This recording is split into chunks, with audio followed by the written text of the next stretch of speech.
The 11 disciples set out for Galilee, to the mountain where Jesus had arranged to meet them. When they saw him, they fell down before him, though some hesitated. Jesus came up and spoke to them. He said, "All authority in heaven and on earth has been given to me. Go therefore, make disciples of all the nations, baptize them in the name of the Father, and of the Son, and of the Holy Spirit, and teach them to observe all the commands I gave you. And know that I am with you always, yes, to the end of time."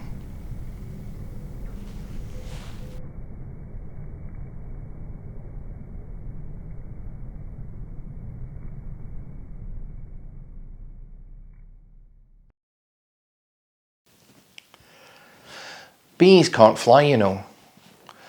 Science has known it for centuries. But in 1934, a French scientist, Auguste Magnon, proved it using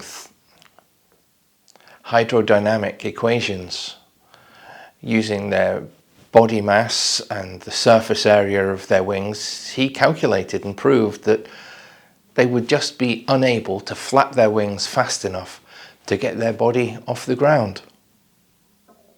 Fortunately, bees were blissfully unaware of this scientific proof and continued to fly in defiance of the scientific evidence. It wasn't until 2001 that proof was overturned, when fixing tiny mirrors to the wings of bees and shining lasers on them, they discovered that bees don't, in fact, just flap their wings. They swivel them backwards and forwards, almost rotating them like the propellers on a helicopter. Fortunately, bees can continue to fly in the knowledge that science has affirmed their ability. But for decades, science tried to deny an obvious truth because it didn't fit with their calculations, and some preferred to hold tightly to their physics theories to such an extent that they were adamant that bees shouldn't be able to fly. They were careful not to say that bees couldn't fly, of course, because everyone knew that they did. But they said that bees shouldn't be able to fly. They break the laws of physics. When actually, it was their poor understanding of what was happening that was at fault.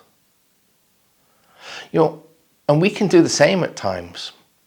We can deny certain truths when they don't fit with our expectations or with our wishes, when they challenge our view of reality.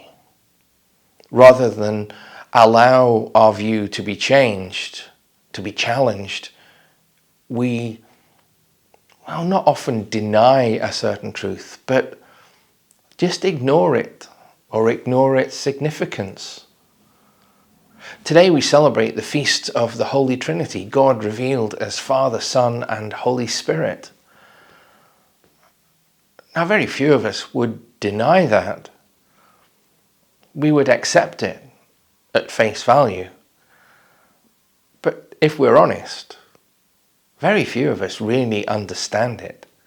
At least, very few of us understand the how of it. How can God be one and yet three all at the same time?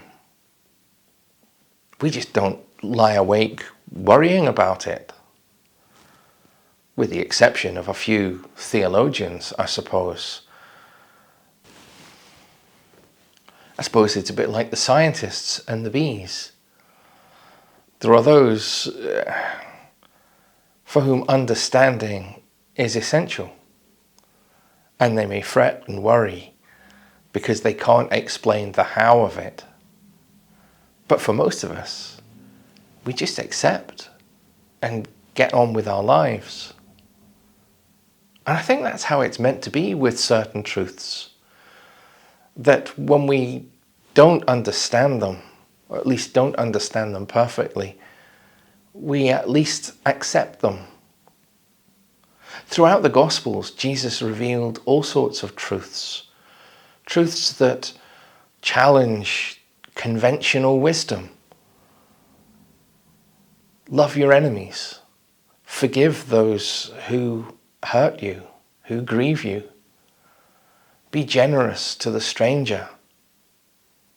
Be truthful and honest. Don't hoard treasure for yourselves. Many of the truths that Jesus revealed go against conventional wisdom. And we don't really always understand why Jesus reveals these truths in the way he does. The question is, do we accept them? And are we willing to live by them? Or are we like the scientists who studied bees and refused to accept a truth because it doesn't fit with our reality? We don't understand it perfectly.